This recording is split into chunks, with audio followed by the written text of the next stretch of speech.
तो अभी हाल ही में यूएस के ऑफिसर्स सामने आकर कहते हैं कि उन्होंने ऑलमोस्ट सारा पैसा जो उन्होंने रैंसम की तरह उन क्रिमिनल्स को दिया था जिन्होंने भी हाल ही में उनके पाइपलाइन नेटवर्क पर अटैक किया था, उनसे रिकवर कर लिया है।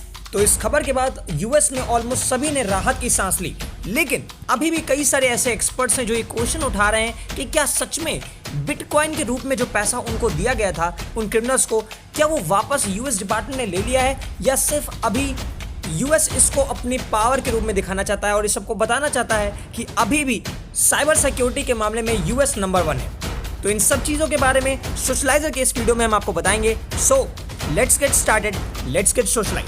तो इन सबसे पहले हम जानते हैं कि मुद्दा था क्या, ये पूरा इशू क्या था। तो आपको बता दें कि 7 मई को अचानक से यूएस की एक पाइपलाइन पे एक साइबर अटैक होता है और पूरी पाइपलाइन वही बंद हो जाती है। अब क्वेश्चन ये आता है कि ऑलमोस्ट एक पाइपलाइन जो एक हार्डवेयर है, इसको एक साइबर अटैक कैसे हो गया इस पे।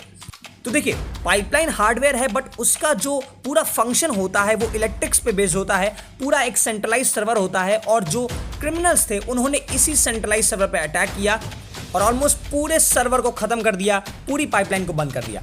अब ऑफ कोर्स इतनी बड़ी सुपर पावर के लिए ये इंसिडेंट बहुत ही ज़्यादा एम्बैरेसिंग था और इसीलिए यूएस में कई सारे लोगों ने इसको किसी दूसरी कंट्री जैसे रशिया, नॉर्थ कोरिया, चाइना जैसे कंट्री का अटैक माना और ये कहा कि ये ऑलमोस्ट वॉर के समान है। लेकिन बाद में जो क्रिमिनल का ग्रुप था उन्होंने बोला कि हमारा जो मकसद था वो कोई वॉर को, कोई जियोपॉलिटिक्स में इंडल्ज होने का नहीं था, बल्कि हम सिर्फ और सिर्फ पैसा कमाने चाहते थे। US fuel pipeline hackers didn't mean to create problems, यहाँ पर उन्होंने बोला और सीधे बोला कि हम किसी भी कंट्री की पॉलिटिक्स से नहीं जुड़े हुए हैं। तो इस सब के बाद वहाँ के अथॉरिटीज़ ने ये डिसाइड किया कि हम उनको पैसा दे देंगे, उनको पैसा दे दिया जाएगा जिससे जो पाइपलाइन ध्वस्त हो चुकी है, पूरी तरह से प्रॉब्लम क्रिएट कर रही है, वो थोड़ी कम हो सके।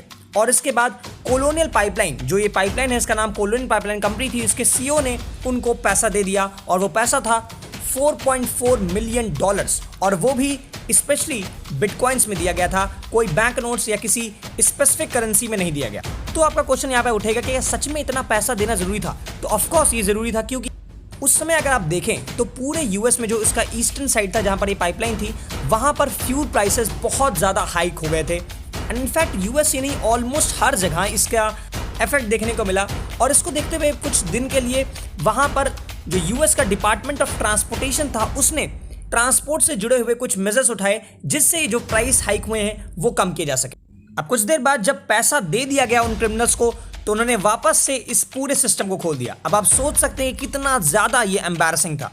तो ये सब हो गई पुरानी बातें। अब बात करते हैं अभी रिसेंट में क्या हुआ। तो अभी कुछ ही दिन पहले यूएस के ऑफिसर्स सामने आकर कहते हैं कि उनके जो डिपार्टमेंट ऑफ जस्टिस है उसके कुछ एक्सपर्ट्स ने जो बिटकॉइन के रूप में क्रिमिनल्स को पैसा दिया गया था वो उसको ऑलमोस्ट वापस ले लिया है। उन्होंने बताया कि वो $2.3 मिलियन वापस ले चुके हैं बिटकॉइन के रूप में। अब इसमें आपको ये ध्यान रखना होगा कि बिटकॉइन के प्राइस जब हैकर्स को दिए गए थे तब बहुत हाई चल रहे थे, लेकिन जब ये वापस लिया गया है तो उसका दाम घट चुके हैं। तो इसीलिए 4.4 मिलियन पहले दिए गए थे, लेकिन अब यूएस ने 2.3 मिलियन उसको वापस लिया है। खैर, ये बात हुई पैसे की, लेकिन अब क्वेश्चन ये उठाया जा रहा है एक्सपर्ट्स द्वारा, जो साइबर एक्सपर्ट्स हैं, कि आखिर बिटकॉइन को, जिसको माना जाता है कि बहुत ही ये सिक्योर्ड मोड ऑफ ट्रांजैक्शन है, इसको वापस कैसे ले लिया गया, ये कहां से छीन लिया गया? और अगर ये पॉसिबल हो गया है तो क्या आगे चलकर बिटकॉइन का जो पूरा सिस्टम है ये उतना सिक्योर्ड रहने वाला है? क्या लोगों के पैसे बच पाएंगे? हैकर्स कहीं उनके भी पैसे ना छीनने लगे?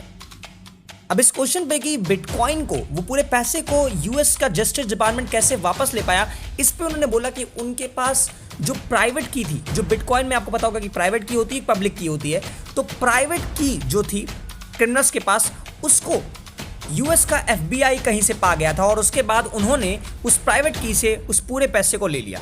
अब खैर ये थोड़ा स्ट्रेंज रीजन उन्होंने दिया, बिकॉज ऐसे प्राइवेट की जो पूरा पासवर्ड होता है, इतना बड़ा पासवर्ड होता है, उसको ऐसे दे देना और ये मिल जाना, ये बहुत ही टफ है।